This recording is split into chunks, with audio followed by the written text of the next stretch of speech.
কাকারা কি বলে দিলেন? গান শুনে দিলেন নাকি জাত ভাই বলে দিলেন না সদাকে বলে দিলেন? আমি তো বুঝতে পারলাম না। নাকি বেশ বেশ বেশ, সেই জন্য আমার পাল্লাদাকে কয়েকটা কথা আমি আলোচনা করেছিলাম।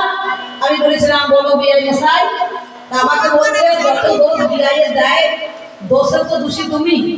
এই দোষ তুমি করেছো, তুমি নিজের দোষ নিজে রেখে দিয়েছো নাকি বাবা? দোষটা কার? ভগবানের নয়?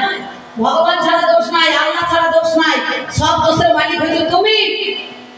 সব দোষ তো তোমাকেই দেওয়া হয়। মানুষ যখন বিপদে পড়ে তখন কি করে দেখবেন? তখন বলে ঠাকুর, মানুষে মানুষকে জব্দ করতে পারে না। একমাত্র আল্লাহ তাআলা যদি থাকে, ভগবান যদি থাকে, তাহলে তার বিচার সে ভগবানই করবে না। কি বলছে? তাহলে বিচারটাকে এবার আসছে বলবা করলে হবে না। এই যে অত হেজাকে পাম দিতে হবে না, হেজাকে পাম আমি বুঝে গিয়েছি। তুমি তোমার